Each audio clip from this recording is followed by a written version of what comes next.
Welcome to this presentation titled, What Would Policies Based on Modern Monetary Theory Accomplish? Henry George weighs in. I'm Edward J. Dodson. Well, there have always been critics of how the money is created. A group of economics professors and others outside the discipline have in recent years emerged with arguments that began in the late 19th century regarding the role of money in an economy.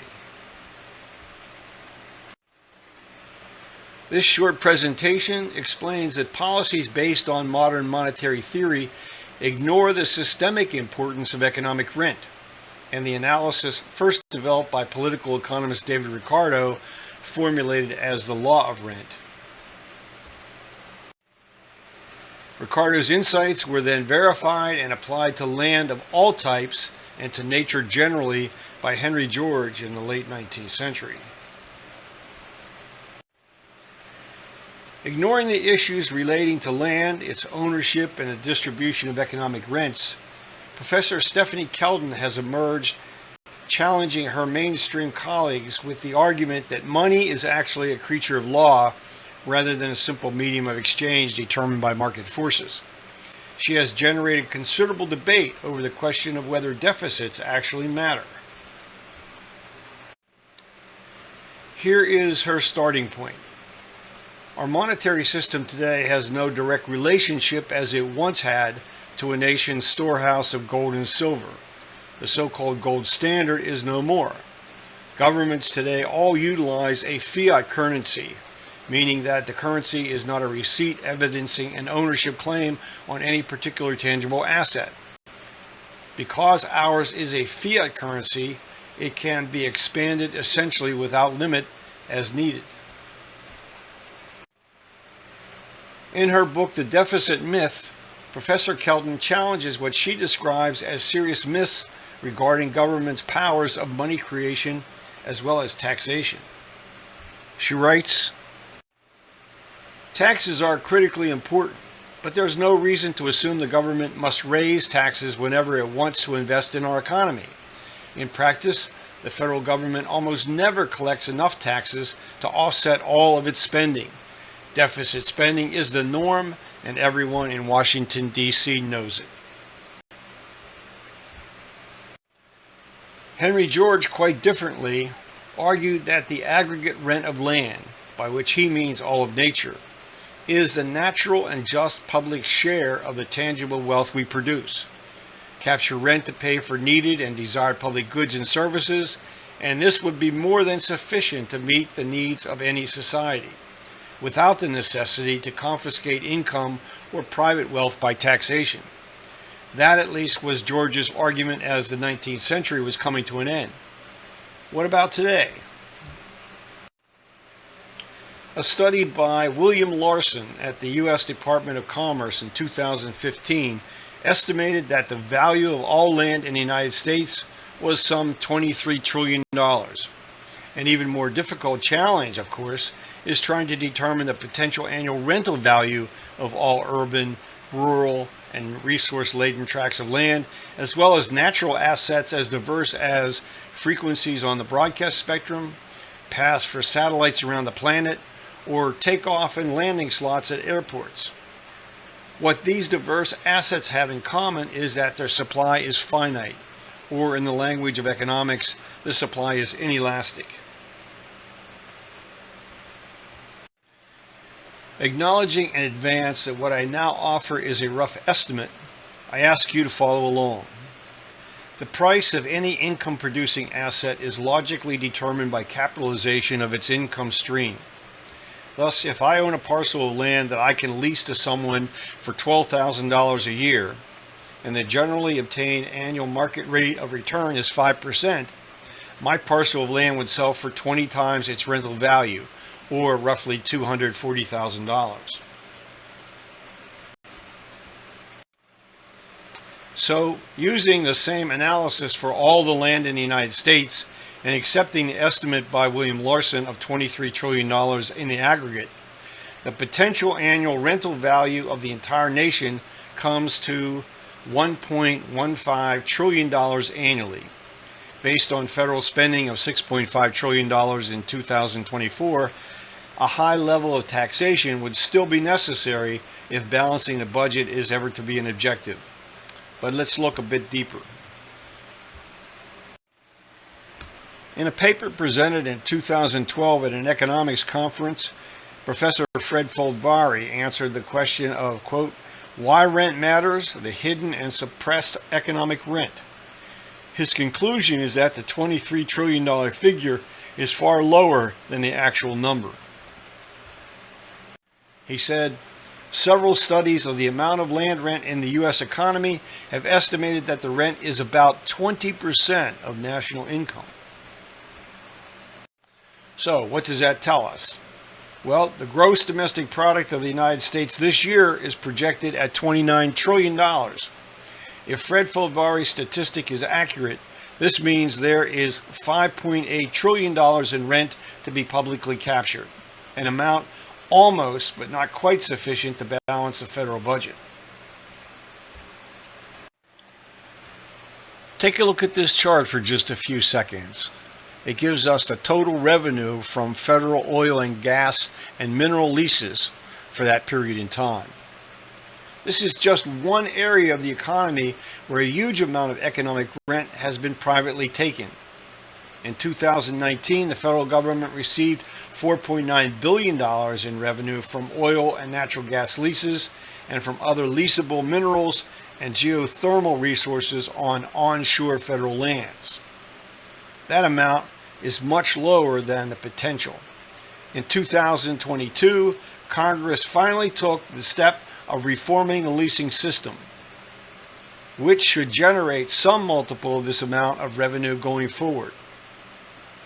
The basic principle ought to be that any public land offered under lease to private individuals or entities be awarded by competitive bidding, the rent payments adjusted periodically based on changes in market-determined rental values. So given the current circumstances, what would happen if the government simply directed the Fed to issue whatever money is needed for essential public goods and services, such as healthcare, education, infrastructure, affordable housing, addressing climate change, and broadening equality of opportunity, or even a jobs guarantee program as recommended by Stephanie Kelton? Well, one of the most significant arguments made in favor of policies based on modern monetary theory is that the use of a sovereign currency eliminates the very idea of a budget deficit. Borrowing by government, that is, the issuance of bonds, becomes therefore a strategy to take excess liquidity out of the private sector when the risk of inflation is evident. The primary reason for taxation, then, is not to raise revenue, but to achieve other socio-political objectives, such as the direction of investment activity. As important, I suggest, is an objective not addressed by Professor Kelton, which is to publicly capture income flows that are unearned, gained from rent-seeking privileges and from speculation. She simply acknowledges that taxes are good for altering the distribution of wealth and income. Michael Hudson, one of the heterodox economists who has a strong understanding of the link between the land and money questions, warns there is a fundamental flaw in the analysis of many MMT theorists. He writes, much superficial confusion between the FIRE sector, FIRE meaning finance, insurance, and real estate, and the production and consumption economy comes from repeating the oversimplification of the classical monetary formula MV equals PT, namely dividing the economy into private and government sectors. For those of you who've not taken economics or took it a long time ago and can't remember what these symbols mean, MV equals PT is shorthand to argue that the money supply M multiplied by the velocity of circulation V is equal to the number of transactions involving money payments T times the average price of each transaction P. If that makes sense to you, fine. Let's move on. Michael continues, the problem is that this analysis used by many MMTers does not distinguish between government spending into the fire sector and asset markets as compared to spending into the, quote, real economy on employment and production, including the building of public infrastructure, for instance. Without this distinction, it is not possible to see whether deficit spending is productive by aiming at supporting employment and output, or merely aims at supporting asset prices and making sure creditors do not lose the value of their financial claims on debtors, claims that have become unpayable and thus are a bottomless pit of government deficit spending in the end.